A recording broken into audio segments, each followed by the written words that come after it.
Tim Kaine and Mike Pence clashed in their only debate last night. And today, both vice presidential candidates said they are feeling confident. Michael Wagner is an associate professor in the UW School of Journalism. Nice to see you. Good to be here. So they both feel confident, but in your opinion, was there a clear winner last night? Well, I think during the debate, Mike Pence had the better night. It seemed that Tim Kaine was out to be the aggressor.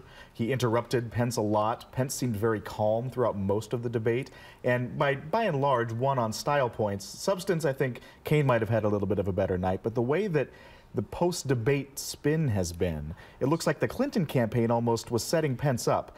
Kaine kept saying all night, well, Donald Trump said this, and Donald Trump said that, and do you support this? And each time, Pence would shake his head and say, absolutely not, or that's false, or he didn't say it. And now the Clinton campaign is out with an ad showing Kaine accusing Trump, Pence denying it, and Trump saying it, which has been pretty devastating for the Trump campaign in terms of the immediate response and also stepping on Pence's good night. So they intentionally sent him out there to set up these questions? It's possible. I've never seen a debate used as a commercial set piece in this way, but Kaine did it so often. He returned to it over and over throughout the night. Trump said this, do you agree? Do you endorse that? Can you defend that? And Pence usually didn't take the bait, or he had said, I can certainly defend it, and then pivoted to another answer. But it looks like the Clinton campaign had this ad at the ready. They had all of the video of Trump saying those things at the ready. Then they were, very prepared to put this out immediately.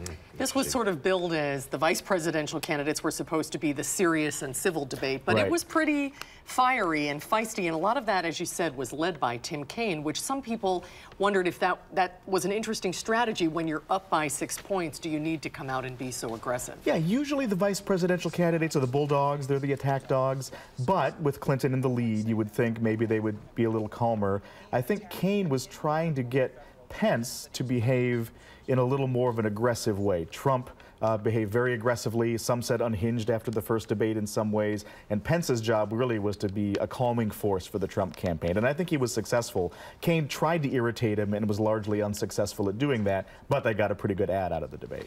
Do the vice presidential debates matter? Do they have an effect unless there's some major gaffe?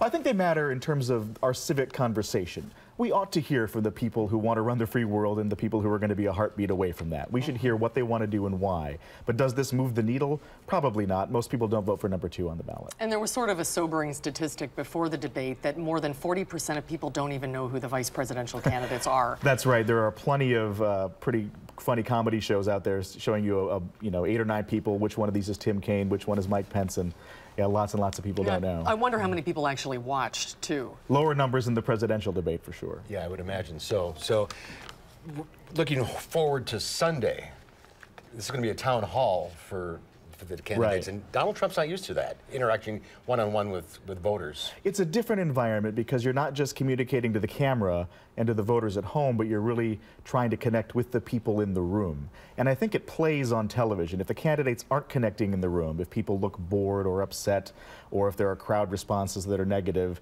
that can help shape the narrative of how people think about the debate. And so it's a new environment for Trump. Clinton is more used to it. She's done this a bunch. But Trump has had lots of rallies with lots of people, and he's done lots of live news conferences. So he's been in this higher wire situation before. Whether he can connect in the way that more seasoned politicians can, we'll find out Sunday night. We will indeed. About a month to go. That's right. We're almost there. Mike, thanks for being with us today. Mike, good to see you. Thanks for coming.